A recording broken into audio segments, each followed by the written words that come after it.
Kwa mujibu wa taarifa, inaelezwa kwamba beki wa kati Roshan Dairaki, ambaye huu ni msimu wake wa kwanza akiichezea klabu ya Simba Sport wekundu hao wa Msimbazi, amependekezwa kuwa mmoja wa manahodha wa kikosi hicho.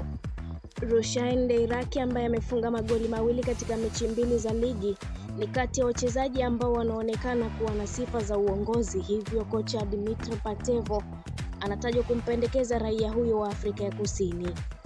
Mbali na mapendekezo hayo, bado Shomari Kapombe ataendelea kuwa nahodha mkuu, na wakati atakaokosekana huenda akaonekana Dairaki akivaa kitambaa hicho cha unahodha.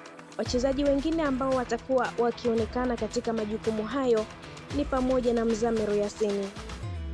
Roshan Dairaki, ambaye alijiunga na Simba Julai 2025 kwa mkataba wa mwaka mmoja kwa msimu 2025-2026 kwenye ligi kuu ya Tanzania, alishiriki mechi 3 dakika 252 na ameonyesha kiwango cha goli 0.71 kwa dakika 90. Katika mechi ya ligi ya Tanzania alifunga magoli mawili na akawa man of the match katika ushindi wa bao 3-0 dhidi ya Namungo FC. Amecheza mechi 3 na Simba hadi sasa. Jumla ya dakika alizocheza ni goli 2, ni dakika 252.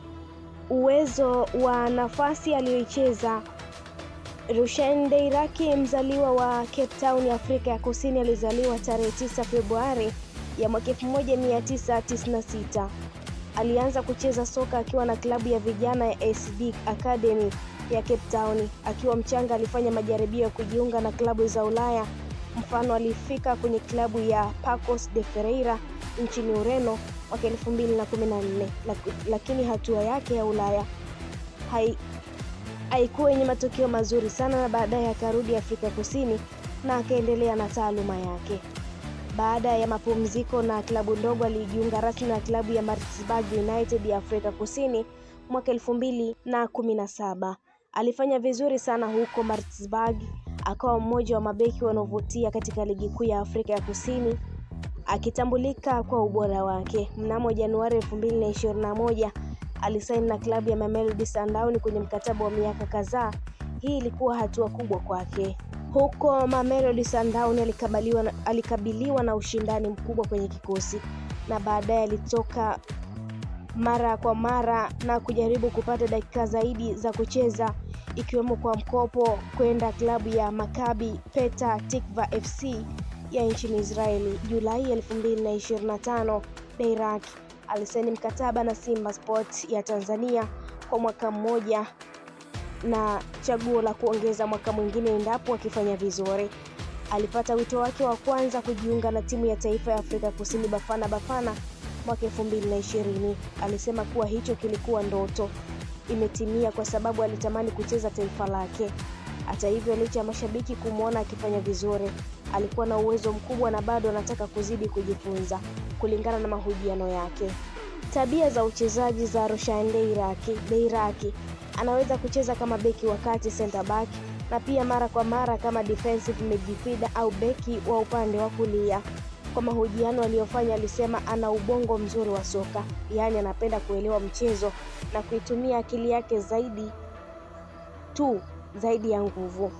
Yeye ana ari ya kucheza Ulaya tena, kama alivyosema, I see myself going back to Europe. I have unfinished business there. Changamoto.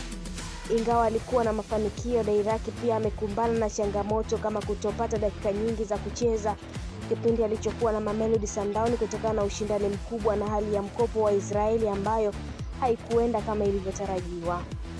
Uhamiaji wake kwenda Simba Sport ulichukuliwa kama fursa ya kumwamsha tena taaluma yake na kupata nafasi ya kuonyesha ubora wake katika mazingira mapya. Njia yake inaonyesha uimara na kusimama kidete, toka kuanza kwa majaribio mengi kupuuzwa, kutopata mkataba, hadi kuwa mchezaji wa ligi kuu na taifa.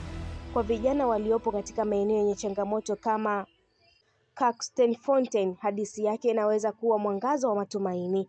Kwa Simba Sport, uwepo wake unatarajiwa kuongeza utaalamu wa ulinzi na pia kuwa kiongozi kwa wachezaji wachanga kutokana na uzoefu wake.